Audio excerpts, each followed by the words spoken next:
Hello, I'm Night Novel, your humble storyteller for this evening. Welcome to the final episode of 𝘗𝐿 𝐾𝐿, where we had a bit of a rough time last episode.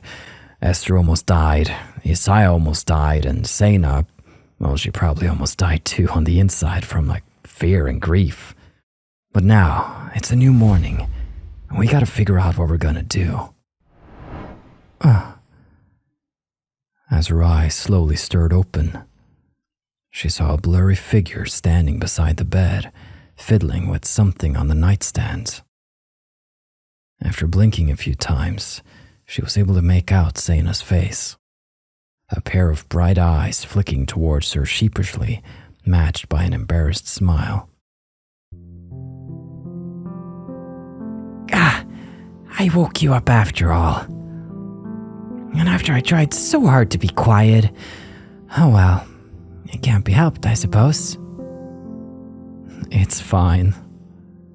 I should get up anyway. As she struggled to lift herself upright, Esther found she could barely move without immense, overwhelming efforts. Oddly enough, it seemed different from her typical mornings of lethargy. Instead, she had the same feeling she'd had after her first day of work with 𝐷𝑚𝐻, a deep exhaustion from straining herself so much in ways she wasn't used to. It was a much stronger sensation, but not unpleasant. It felt almost cathartic, instead, like the satisfaction of pushing to one's limits. I don't think I can agree with you on that one, Esther. What you should do is rest. Real rest, not a work disguised as rest. Shouldn't you be the one resting? After everything you did last night? A faint blush rose to 𝐷𝑚𝐻's cheeks. Her gaze fell somberly to the floor, and she seemed unable to reply for several moments, clenching the hem of her dress between her fingers. I rested plenty. Don't worry about me, please. Something about her reassuring words sounded almost pleading, as if the last thing she wanted was for Esther to be concerned.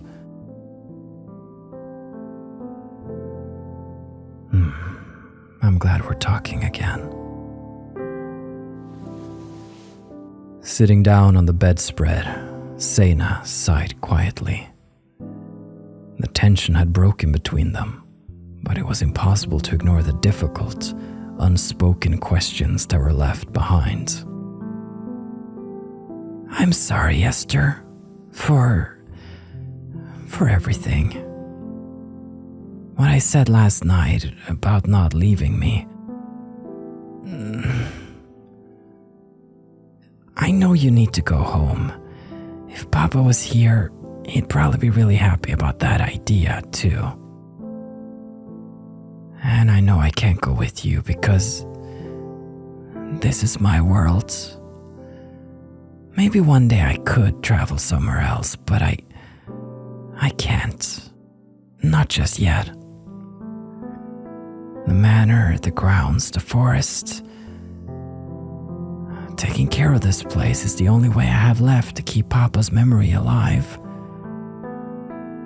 If I abandoned it now, I'd never be able to forgive myself. I'd feel haunted forever. But I'm selfish. I don't want you to go because I'll miss you. I'll miss you so much, Esther. I can't even tell you how I felt when I thought you'd left me. She put on a small, self-deprecating smile as she spoke, each word sounding as heavy as lead.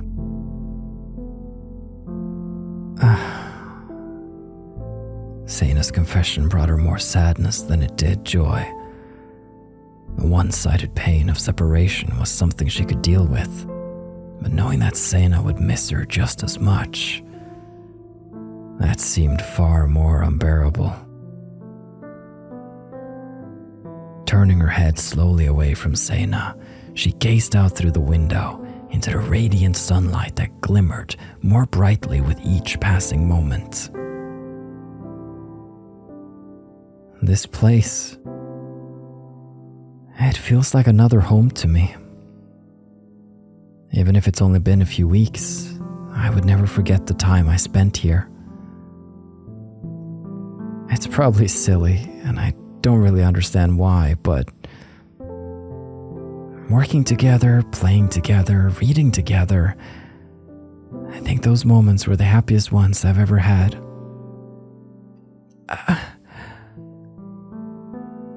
I could always be myself around you, 𝐶𝐚. You don't know how happy that made me. And when I think about going back to a world where I have to act like everyone else, I wish I could pretend it didn't exist.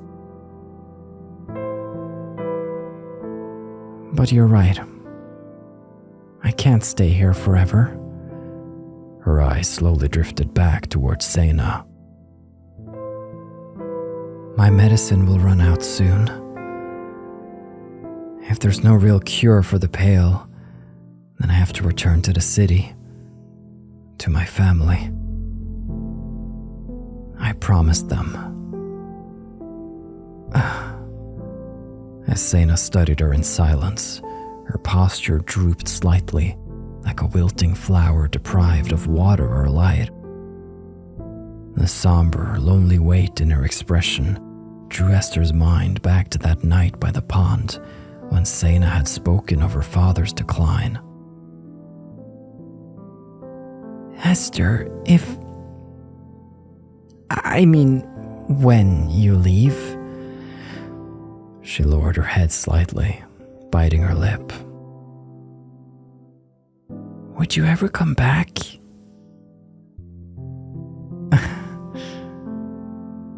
Of course I would. I don't know when, but... Then I'll wait for you. 𝐶𝐚's quiet reply interrupted her. She looked up to see the other girl gazing at her with fierce determination. No matter how long you're gone, I'll really wait for you. I promise. Even if we're apart for years and years, I'll always be here to welcome you back. I don't care how long it takes or how different you might be, or if you only walk by to wave at me before moving on. As long as I know I'll see you again someday. That's all that matters. She didn't understand why, but beyond any shadow of a doubt, she knew they would meet again. It's a promise then. I'll come back.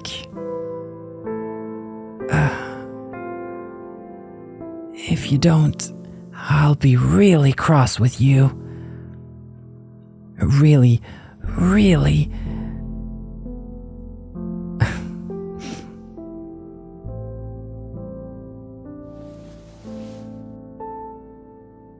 Leaning forward, Esther curled her arms around the smaller girl, pulling her into a gentle hug.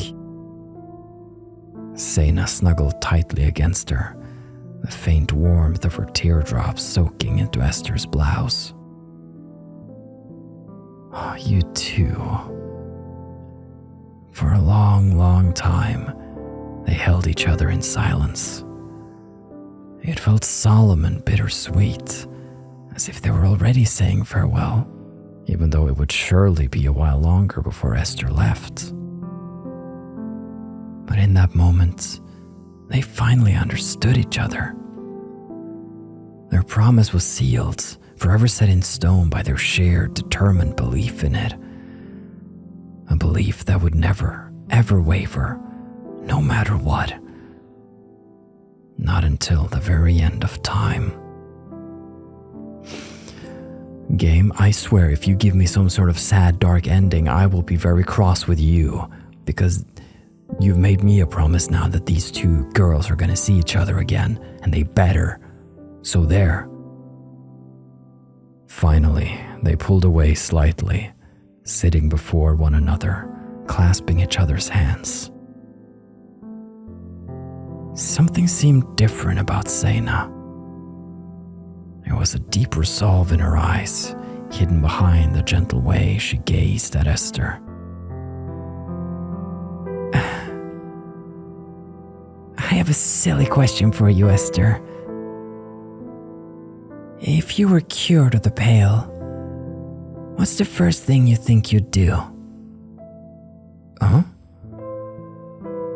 Break my watch, I think. It stabbed me one too many times. After a short pause, 𝐶𝐸𝐻𝐻 giggled softly, shaking her head. I can understand that. I know it's a funny thing to ask. I was just curious. For whatever reason, Esther's reply seemed to have made her happy. Well, I think you ought to eat a bit of breakfast, then get some more sleep. I left your favorites on the nightstand. Tea's probably gotten cold by now, though.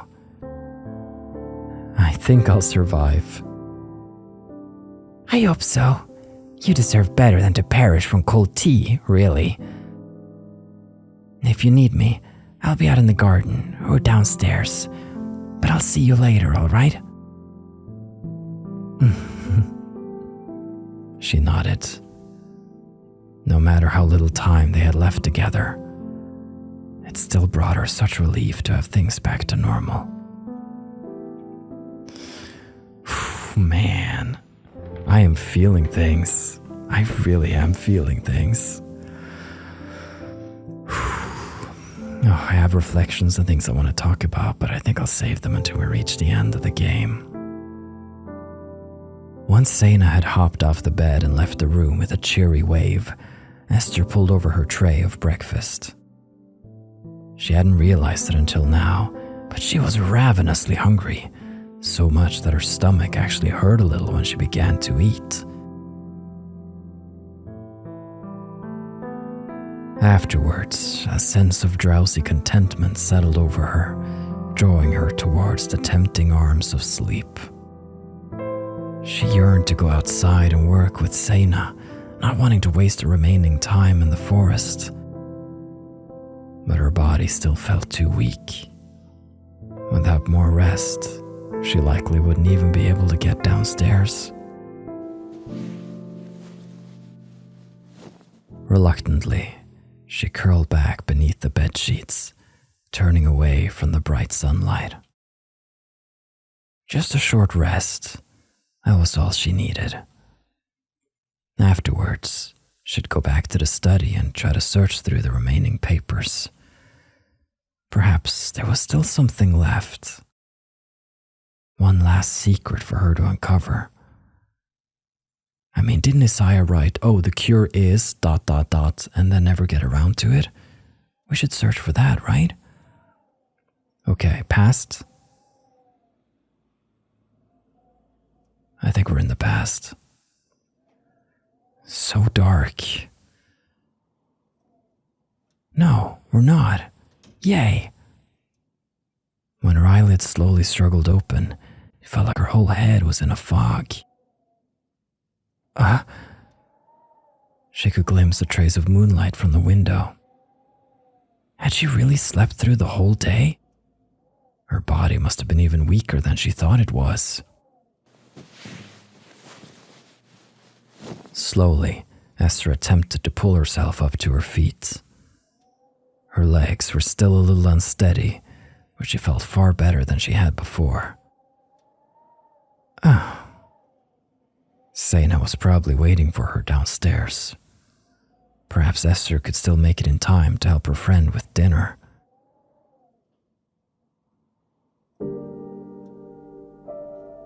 That's the music 𝐾1/2, and the moon is out. It has to be too late for dinner. Where's 𝐶𝐸𝐻𝐻? What happened to 𝐶𝐸𝐻𝐻? What's wrong?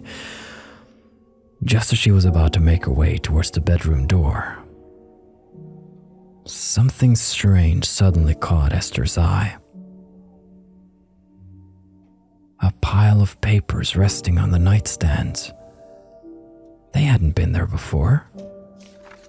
At first she thought it might have been something 𝐶𝐸₉ wrote, but she looked more closely at the scribbled handwriting.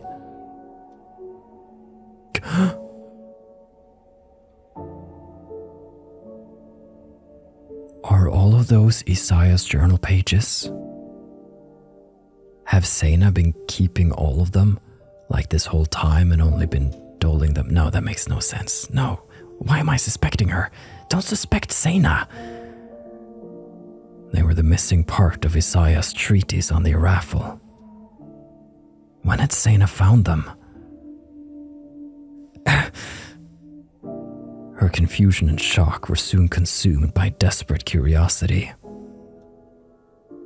After hastily lighting a candle, she leaned over the nightstand and began to read. Unless we're in another vision, are we in a dream? I don't know. Did 𝐶𝐸₉ keep it all from the... No.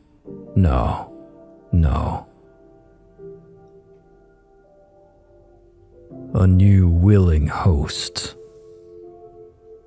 The environment must also be suitable. In this case, an area that attracts a large number of 𝘉𝐼𝐍𝐾 due to the concentrated essences of either the living or the dead. If the current sufferer and another unafflicted human are brought together in such a place, and the new host accepts the entirety of the sufferer's burden onto themselves, no. The pale will lift, and all of the 𝘉𝐼𝐍𝐾 will be drawn to the emotional energy within the new host's body. The effects of the transfer are impossible to fully predict, but in the majority of cases, the host will no longer be able to function.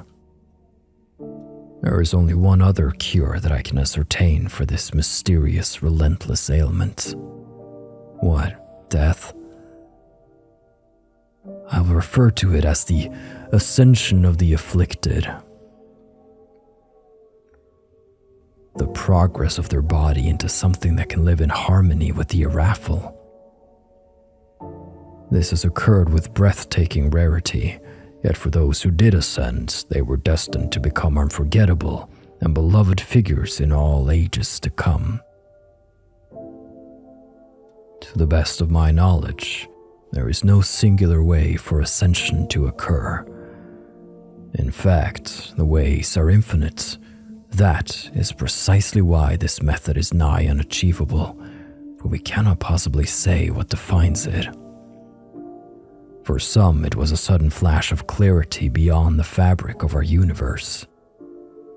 For others, it struck them after endless meditation, study, and pilgrimage of both mind and body. And for a select few, it came from only long, fathomless, inescapable solitude. We humans have not yet evolved to the stage of consciously achieving such a cure, and for now it remains beyond our realm of comprehension. Indeed, perhaps the 𝘉𝐼𝐹 were never meant to be understood by us. If that is the case, then no amount of scientific research will ever obtain a true cure for the pale. However, I believe a singularity lies at the end of their arcane primordial path. All who have learned to walk hand in hand with these spirits speak of a final destination, a last door, an end that leads into a new beginning. A place the 𝘉𝐼𝐹 would lead us all, but in our weakness, we mistake their guidance for twisted malice. What lies at the end of that path, the languages of speech, art, and mathematics will never reveal. For, ultimately, it spans beyond what thoughts and knowledge our limited minds may yet contain. All we can surmise is that there, and only there, at the threshold of this mortal world and all the unseen dimensions beyond it, the pale 𝐏𝐚𝐥𝐿 becomes a gateway of transformation for the very soul itself. Yeah, how about we go with option B? How about we do the whole ascension thing? Because this whole willing host... No. Transferring the pale, or ascending. Both seem virtually impossible, albeit for different reasons. Was that really all he had written? The only possible cures? If so, then... To her surprise, there was another piece of paper attached to Isaiah's writings. The ink still looked fresh. A note from 𝐶𝐚.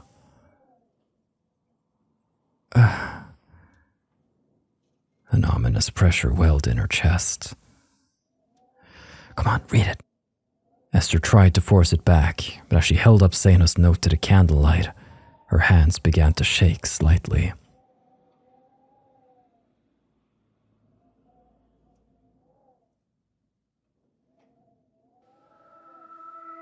Dear Esther,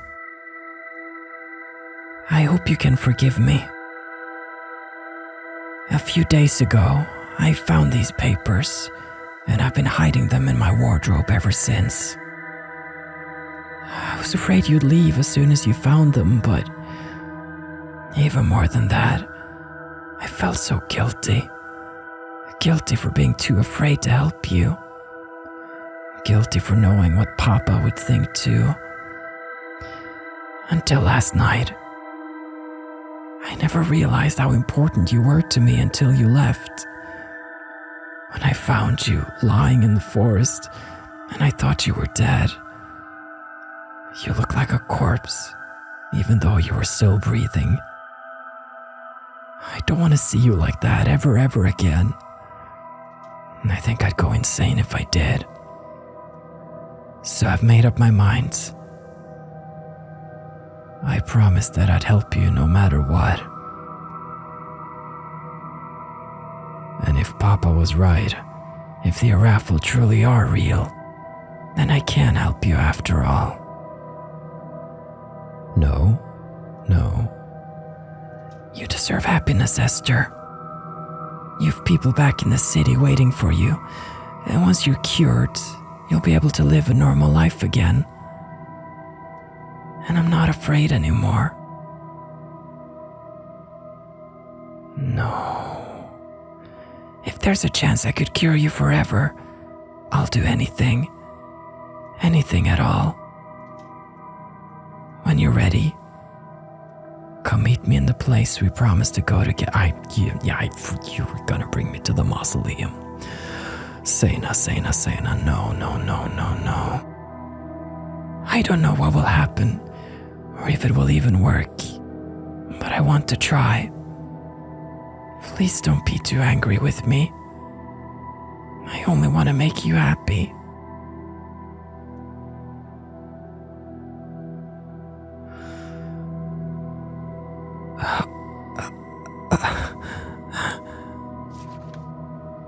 The note fell from her fingers. For a moment, she stood there completely stunned, at a loss for how to process everything and respond. Did 𝐶𝐚... Did she want to transfer the illness to herself? Impossible.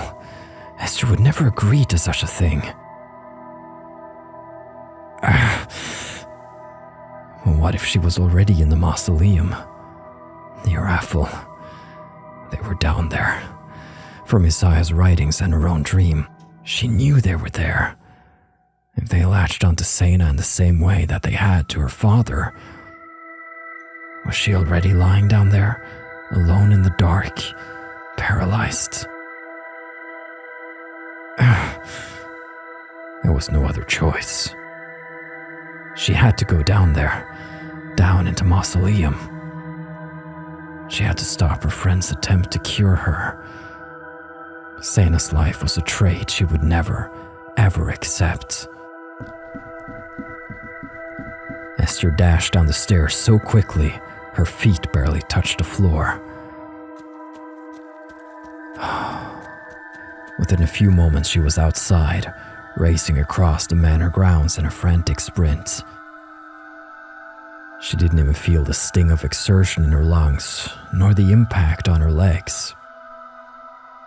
She couldn't feel anything at all, only a sinking, helpless fear. Why?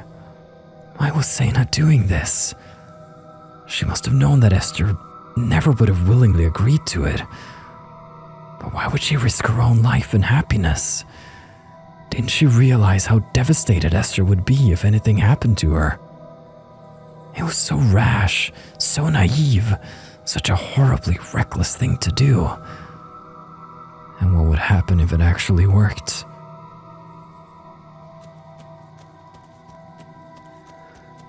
A few minutes later, she dashed into the graveyard, pushing through the underbrush in a desperate panic.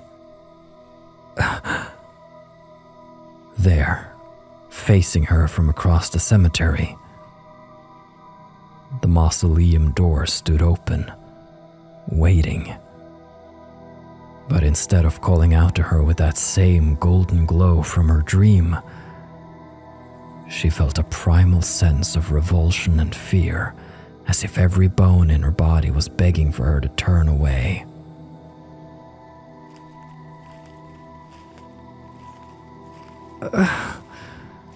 As she approached the gaping stone maw, dread crept through her with a sickening chill. It took the entirety of her willpower to force her body forwards, each step more difficult than the last. When she finally crossed the threshold and her uneven paces echoed coldly around her, she wondered if she would ever make it back again.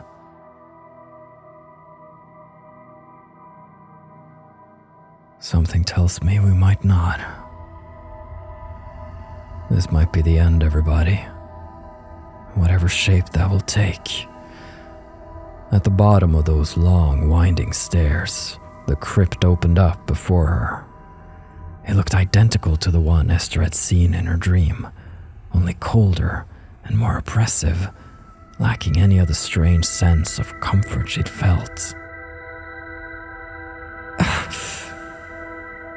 𝐶𝐸𝐻? She sounded so frail. But she was. She was terrified. Terrified of what might hear her. Terrified of what she might be waiting around the corner.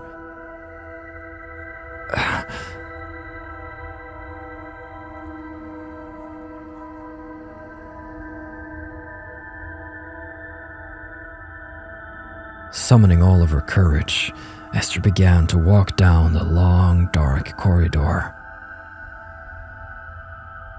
Past rows and rows of tombs, opened and unopened, separated by the tall statues that watched over them.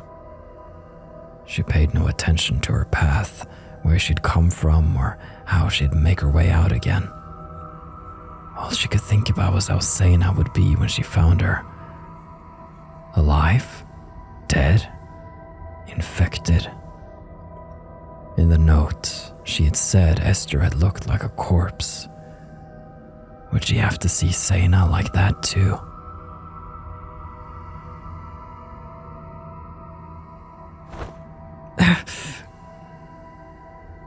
As she rounded the next corner, her foot suddenly hit something. When she hesitantly bent down to pick it up, her fingers brushed against a dusty, soft material.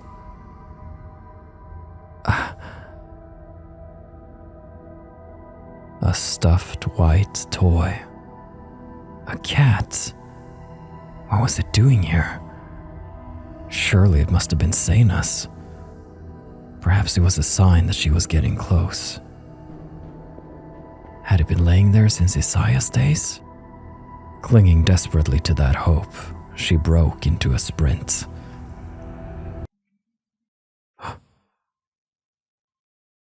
One last chance. Turn back. When those unbidden words rose in her head, Esther forced them away. She wouldn't turn back. No matter what, she would never turn back. If they were truly in her head, then they would understand why.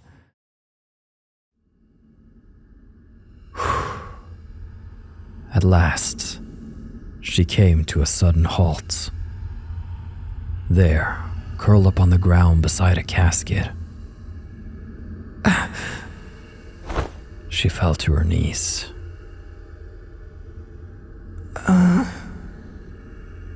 Esther? You finally came.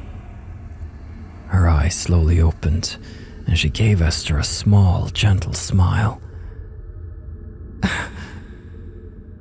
As she reached out for 𝐶𝐸𝑚 with a trembling hand, Esther felt something right behind her. Suddenly, it felt like she was floating, as if an indescribable weight had lifted from her shoulders, leaving her body as light as a feather. The constant strain on her muscles was gone. The burden on her voice, the heaviness in her chest, vanished altogether. She remembered this feeling. She had been so young then, always so happy. No. No. No. No. No. Did we pass it? Slowly, the dark, cold walls and floors around her dissolved into nothingness. 𝐶𝐸𝑚? 𝐶𝐸𝑚, please. As she shook the other girl in her arms, staring at her face in slowly dawning terror, she realized that 𝐶𝐸𝑚 wasn't truly unconscious. She had simply gone limp, resting in Esther's arms with eerie stillness, like a rag doll. Her features were composed in a calm, nearly blank expression, like a funeral mask, beautiful and reserved. But the faintest trace of a smile still lingered on her lips. Underneath her eyelids, not fully closed, Esther could see a glimmer of gray.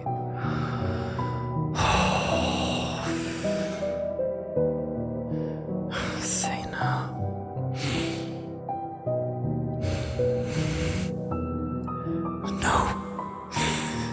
No, this wasn't supposed to happen. You can't have it. I won't let you have it. I won't. 𝐶𝐸𝑚. 𝐶𝐸𝑚. Her anguished, frustrated scream echoed all around them. But 𝐶𝐸𝑚 showed no response. Please. Please. Take me instead. I'll give you all of it. Everything I have. Just let 𝐶𝐸𝑚 go. Don't make her suffer. I won't let her suffer. I won't. I won't let you, 𝐶𝐸𝑚. I won't. She repeated those words over and over again, begging and pleading in between soft, hoarse sobs. She didn't want to be cured like this. She would rather live with the pail forever. She would live with it forever. If only they would bring 𝐶𝐸𝑚 back.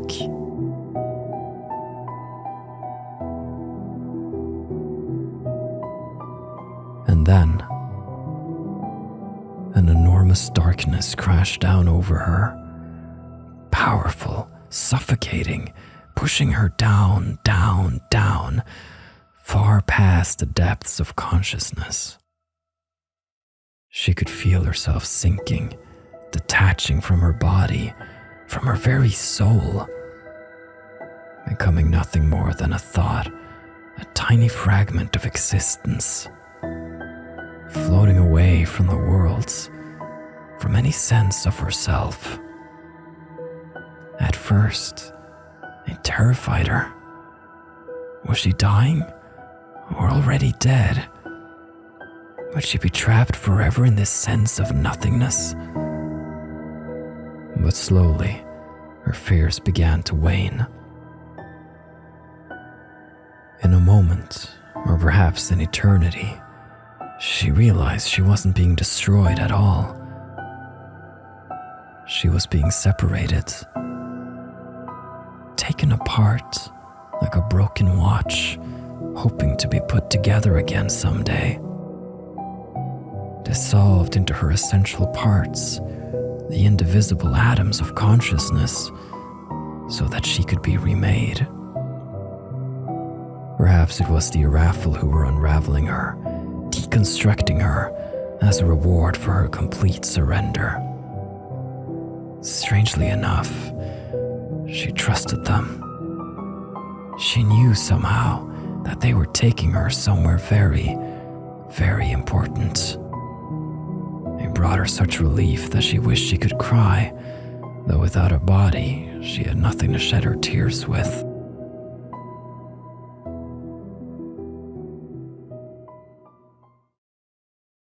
At last, just before her awareness of everything vanished completely, she felt happy. Happy, and yet lonely. Strangely lonely. Alone for a very, very, very long time. But perhaps that was all right.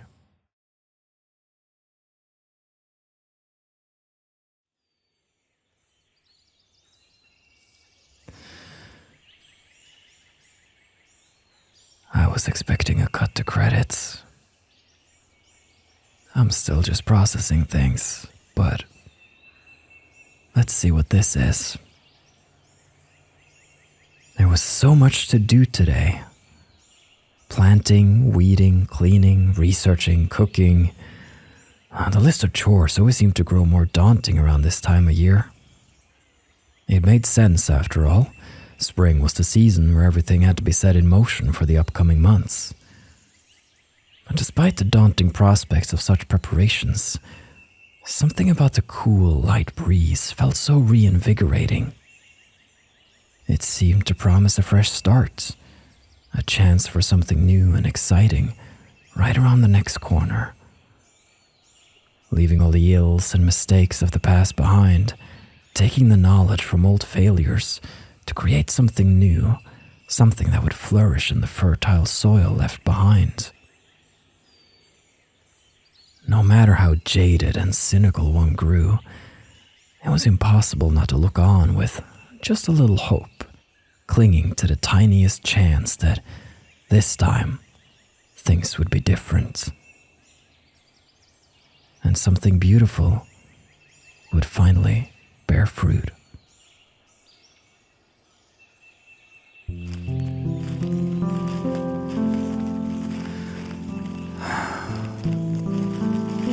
Papa? Stirred from his thoughts, he glanced down to the small figure walking beside him. She'd been tugging his arm gently to get his attention, but he hadn't noticed up until now.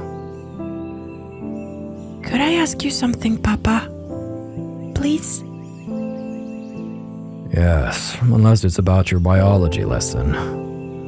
I won't allow you to weasel your way out of completing that last chapter, like you managed to yesterday. No, I'll finish it today. I promise. But I wanted to ask about something else. Go ahead then. Sena fell unusually silent, her gaze drifting down to the forest floor. Such behavior from her was so rare that Isaiah's brows arched in uncertain anticipation.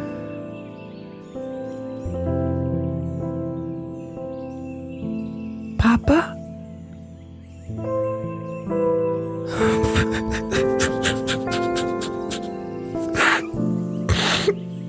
I'm sorry.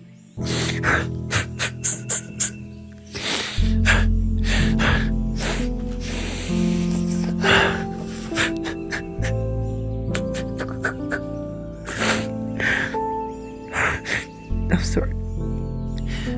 Will I ever have a friend someday? Friends? She nodded shyly, hesitating for a few moments before continuing. I love you, Papa. You know, I really do.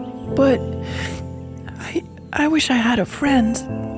Someone else like me. All the storybook people have such lovely friends. They go on adventures and have long talks and cheer each other up when they're sad. It makes me so lonely when I read about them.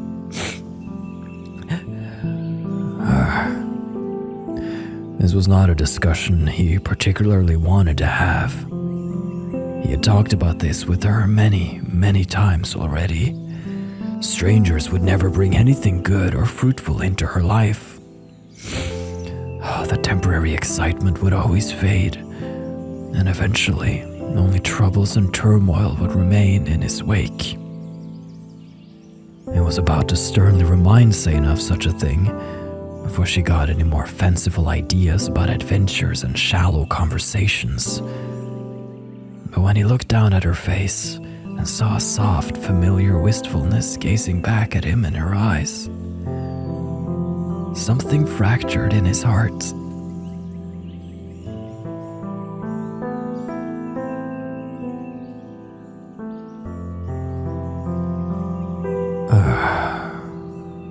Finally, with a long sigh of defeat, he halted mid-stride and turned to face her. 𝐶eynah eagerly peered back up at him, hugging her stuffed cat against her chest while she waited for his reply. If you should ever have a friend, you ought to love them like your life depends on it. Friendship is not something to be taken lightly. You cannot befriend anyone just because they treat you nicely or perform a few paltry favors for you here and there. How many of his own friendships have been built on such things? Most of them, surely. That was why they had all eventually frayed and fallen apart. Except for Jeremiah. Sometimes that man could listen so quietly and patiently, Isaiah wondered if he wasn't just a figment of his imagination. Friendship, love, means trusting someone fully, treasuring them, trying to understand them, caring for their happiness like you care for your own, if not more so. You must believe in them, believe the best of them always, and they must offer you the same support, as far as you both can carry each other. It is a hard, heavy responsibility to bear on one's shoulders, 𝐶eynah. If two people do not share it equally, one will be crushed beneath its weight. She somberly nodded. It seemed like she was intently absorbing his every word, committing it deeply in her memory. With a true friend, you share each other's sorrow and delight, and when one of you falls, the other is there to help them back to their feet. No sacrifice is too great. A friend's pain, a friend's life, becomes an extension of one's own. And only when the depth of that selfless loyalty is returned, when it is truly mutual to the bottom of the soul, then, and only then, are two people joined in a way that can never be broken. Do you understand, 𝐶eynah? I do, Papa. 𝐶𝐚 nodded again, her features clouded by an unusually sober expression. She'd been asking about this subject quite frequently as of late. He'd need to have a proper, serious conversation with her soon. A lecture about how the isolation was for her own good and how any relationship in the real world would never match the perfect bond seen in fiction. But right now, he couldn't bring himself to say anything more. He knew that pressing it further would hurt her feelings, at the very least, and most likely result in some kind of quarrel. Certainly not the type of thing he wanted to ruin a peaceful spring morning with. That is all I will say on this subject for the moment. You'd be wise to ruminate on my words before we speak of it again.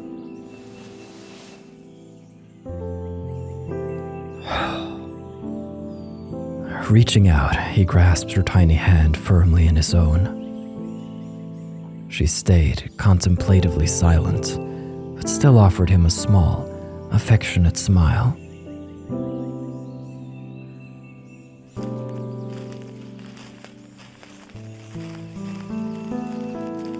Together, they set out once more, their footsteps lightly crunching in the grass. For some reason, a strange sadness now weighed down Isaiah's heart. Despite himself, he couldn't help but envision 𝐶𝐚 running through a vibrant patch of flowers, followed by another girl, one calm and patient enough to balance out his daughter's endless energy. Perhaps they would laugh and talk and cry and share their deepest thoughts with one another. An honest, gentle bond that could never be strained by judgment or betrayal or selfish misdeeds. But something so pure and loving, something that might remain untainted by all the sorrows and cares of the declining world it resided in.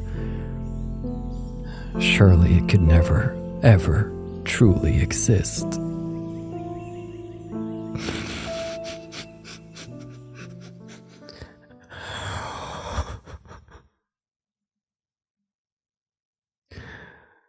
Oh, it's...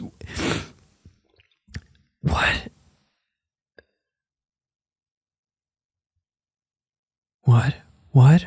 What? The fussy cloud of her daydream slowly disappeared.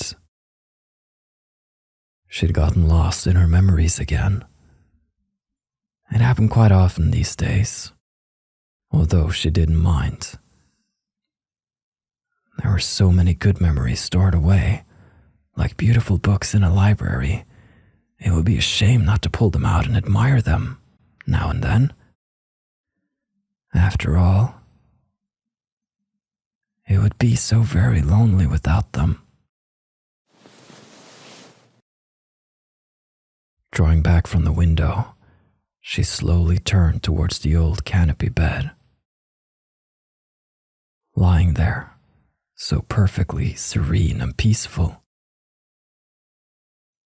the ever-sleeping figure of her beautiful friend. Her chest slowly rose and fell with the same unchanging breaths, a constant rhythm. But never once had she opened her eyes.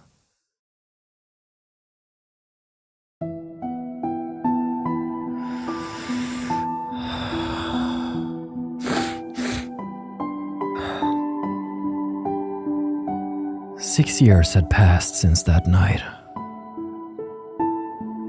There were no words for how 𝐶𝐚 felt once she realized what she'd done.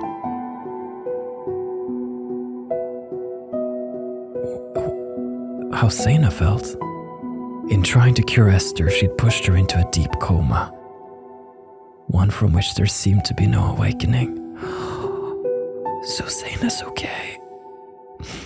So they took her at her behest. At first, 𝐶𝐚 was beyond terrified.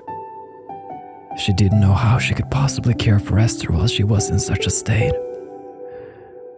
But after she'd carried her friend back to the manor and stayed by her side for many painful days and nights, she realized something impossible had happened. Esther's body had gone into a strange, incredible stasis, requiring no food or drinks. The very fundamentals of her biology had changed. And yet, for some unknowable reason, she continued to grow and age normally. It was as if the spirits themselves were sustaining her somehow. Or perhaps as if she was living in a different world altogether, even though her body remained mirrored in this one.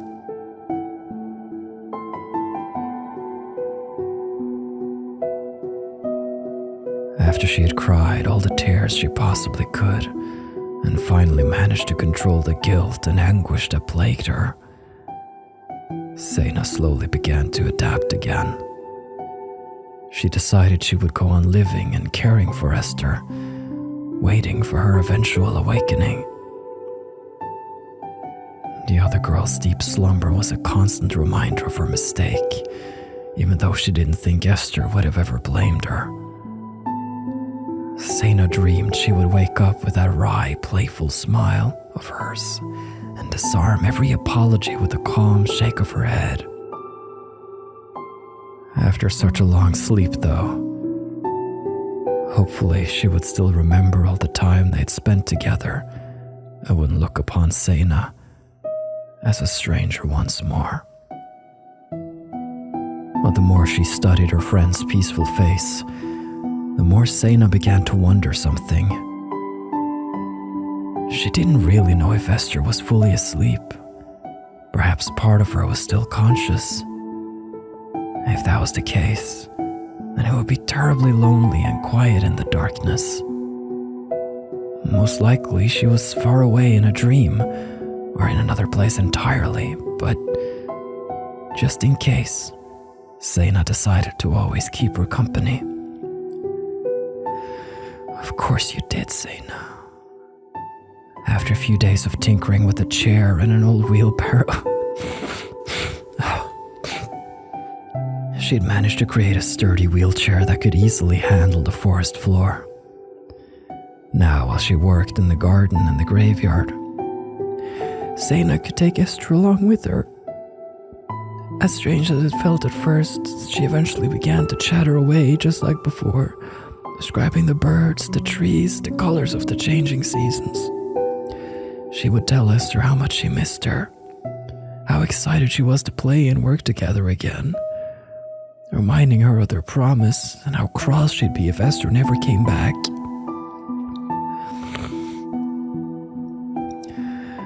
Sometimes a part of her wondered if she wasn't just going mad and all of her efforts were utterly for naught.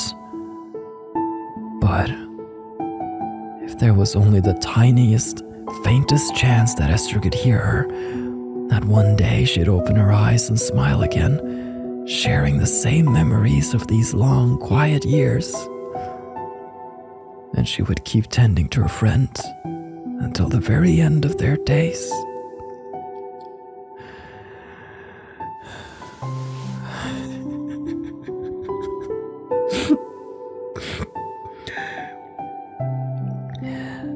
Settling down on the bed, she delicately cupped her palm against Esther's cheek. Warm, just like always, and her eyes so lightly closed as if they might flutter open at any moment. It's another beautiful day, Esther. I'll pick some flowers for your hair today, I think. A tiny, gentle smile traced over 𝐶𝐸𝑚's lips. If Esther could really hear her, 𝐶𝐸𝑚 thought she might like that idea. Even if she wouldn't be able to see the flowers, she might feel their gentle weight on her head or breathe in their fresh scent. And most importantly, she would know 𝐶𝐸𝑚 was still with her, waiting for her to wake up.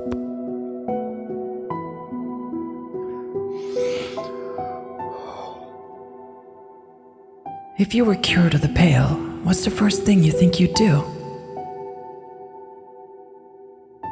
break my watch, I think. It stabbed me one too many times.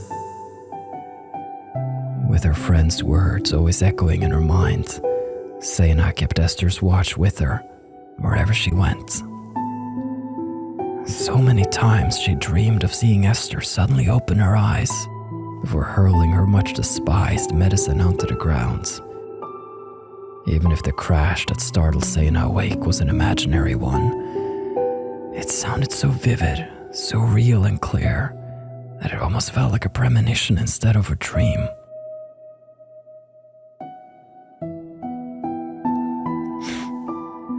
Let's go then, shall we? The sun's getting bright and warm again, so I'll make sure to keep you in the shade.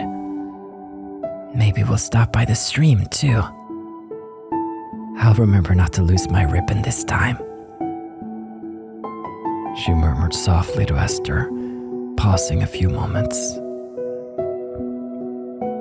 A reply never came. But that didn't dishearten her or make her doubt what she knew to be true. She would keep her promise. She would wait for Esther to return. Perhaps it would be today or tomorrow or 20 years in the future. Perhaps it would be in another life altogether. No matter how long it took, 𝐼𝐸 would always be there, waiting to welcome Esther back. As long as she always believed in it and never lost faith in their eternal promise. Then, one day, they would be together again.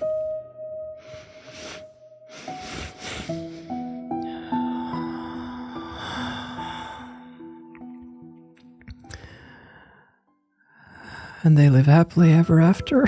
Question mark. Oh man, okay.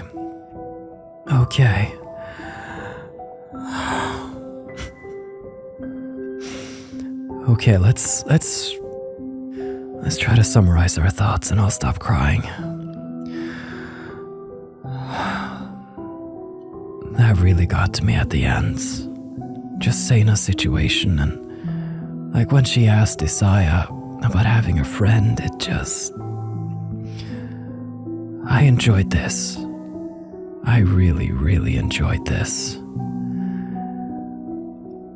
At times, like, my criticism of it is that at times I felt like it was dragging on a bit, like maybe the pacing was a little slow. At the same time, it's those slow moments spent between Esther and 𝐼𝐸 that made me really love their relationship too, and it made it hurt all the more when it disappeared. Like when this novel took a turn, it took a turn. It was beautiful, the art was beautiful, the music is wonderful. Honestly, everybody who's worked on this game, if anybody's watching this for whatever reason, thank you for this experience, and thank you for making me sob to myself late at night. I needed a good cry. And thank you for watching and giving this series a chance. It's my first proper long series, and it was so much fun just seeing something develop over time. Thank you for watching. I promise that next time we'll do something a bit more fun. How about that? Maybe a romantic visual novel. With that, we're back. As for the extras, we have it all. We've heard it all. And we can close the page on this evening's story. But there are many more stories out there left to tell. So please, if you know of any story that you would like me to read, do let me know. I've already started making a list of potential novels to read, and I don't really want to stick with grim, dark, and suspense things because, I don't know, I want these videos to be uplifting to you. You know, entertainment first, so if it's dark but still entertaining, that's fine, but this was a lot. This was a lot of emotions and horror and feels. I still want feels, but next time we're gonna do something a little lighter. But I thoroughly enjoyed this, and I will of course leave a link to download this game in every episode of this series. But everybody, make me one promise, okay? Promise me to stay safe, take care of yourself, and please, return here whenever you wish. This is Night Novel, signing off.